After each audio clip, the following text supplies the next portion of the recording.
रात की उस भयानक बारिश ने रामलाल और नेकीराम के घर ही नहीं छीने थे, बल्कि उनके मन से बुढ़ापे का वो डर भी निकाल दिया था जो उन्हें कमजोर बनाता था। जब अपनों ने दुत्कार दिया तो इन दो दोस्तों ने उस रास्ते को चुना जहां कोई लालच नहीं था, कुदरत का रास्ता। उन्होंने तय किया कि वे गांव की गलियों में रहकर तमाशा नहीं बनेंगे, बल्कि जंगल की खामोशी में अपना वजूद तलाशेंगे। बारिश के बाद की गीली मिट्टी, चारों तरफ अंधेरा और झींगुरों की आवाज। रामलाल और नेकीराम एक बड़े पत्थर के नीचे बैठे हैं। रामलाल भाई, यहाँ तो हाथ को हाथ नहीं सूझ रहा। कहीं कोई तेंदुआ या भालू आ गया तो हम निहत्थे बूढ़े उसका क्या बिगाड़ लेंगे। चलो गांव वापस चलते हैं। किसी की ओसरी में पड़े रहेंगे, कम से कम जंगली जानवरों का डर तो नहीं होगा। नेकीराम, उन 2 पैरों वाले जानवरों से तो ये 4 पैरों वाले जानवर लाख गुना बेहतर हैं। वो कम से कम धोखे से अंगूठा तो नहीं लगवाते। रही बात डर की, तो डर को अपनी लाठी बना लो। कल सुबह होते ही हम यहाँ अपना ठिकाना बनाएंगे। पर कैसे भाई? न कुदाल है, न कुल्लड़ी, न सर पर छत है।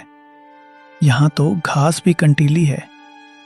मेरे पास ये छोटा सा चाकू है जो मैं हमेशा सुतली काटने के लिए रखता था, और तुम्हारे पास वो हुनर है जिससे तुमने सालों मिट्टी को मथा है। हम हारेंगे नहीं दोस्त। अगले दिन सूरज निकलते ही दोनों काम पर लग जाते हैं। रामलाल सूखी लकड़ियों को इकट्ठा करता है और नेकीराम पत्थर चुनता है। नेकीराम, देखो, वो 4 मजबूत पेड़ एक चौकोर घेरे में हैं। हम इन्हीं को खंबा बनाएंगे। मैं ऊपर बांस और झाड़ियां बांध दूंगा, और तुम नीचे से मिट्टी और पत्थर की दीवार उठाना। नेकीराम भाई, ये मिट्टी बहुत सख्त है, पर पानी मिलते ही नरम हो गई, बिल्कुल हमारी किस्मत की तरह। देखो, मैंने पत्थरों को ऐसे जमाया है कि हवा भी अंदर नहीं झांक पाएगी। कि रामलाल के हाथों में छाले पड़ गए हैं, पर वो लकड़ियों को आपस में लताओं से बांध रहा है। 3 दिन की कड़ी मेहनत के बाद एक छोटी सी मजबूत झोपड़ी खड़ी हो जाती है। पहले दिन वे केवल जंगली बेर और कंदमूल खाकर गुजारा करते हैं। भाई, सिर्फ फलों से कब तक पेट भरेगा? शरीर में जान नहीं रहेगी तो काम कैसे करेंगे? धैर्य रखो। कल मैं गांव की सरहद तक गया था। वहां जो मंदिर का भंडार है, वहां सफाई हो रही थी। मैंने वहां से गिरे हुए कुछ सूखे बीज, लौकी, कद्दू, मिर्च और थोड़े से अनाज के दाने इकट्ठा किए हैं। लोग उन्हें कूड़ा समझ रहे थे, पर हमारे लिए ये सोना है। अरे वाह, पर यहां जमीन तो पथरीली है, बीज उगेंगे कैसे?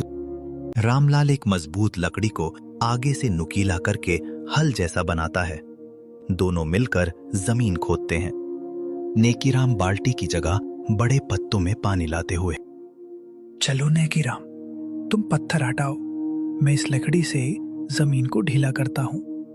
हमें यहाँ क्यारियां बनानी होंगी। पास में ही वो झरना बह रहा है, वहां से पानी लाना होगा। भाई, ये देखो, मैंने मिट्टी को गोबर और सूखी पत्तियों के साथ मिला दिया है। अब ये बीज इसमें चैन से सोएंगे और कल लहलहाएंगे। सूरज, बारिश और उनकी मेहनत। धीरे धीरे छोटी छोटी कोपलें निकलने लगती हैं। रामलाल भाई, देखो देखो, हमारी मेहनत रंग लाई। छोटी सी लौकी बेल पर झूल रही है। सब्जियां तैयार हैं। रामलाल ने लकड़ी की एक टोकरी बनाई है और नेकीराम ने जंगल के बड़े पत्तों को सिलकर सुंदर पत्तल और दोने तैयार किए हैं। नेकीराम, आज हम ये ताजी सब्जियां और ये पत्तल लेकर बाजार जाएंगे। हम इन्हें साफ करके पत्तलों में सजाकर बेचेंगे। लोग प्लास्टिक और गंदी सब्जियों से तंग आ चुके हैं। उन्हें ये शुद्धता पसंद आएगी। हाँ भाई, और जो पैसा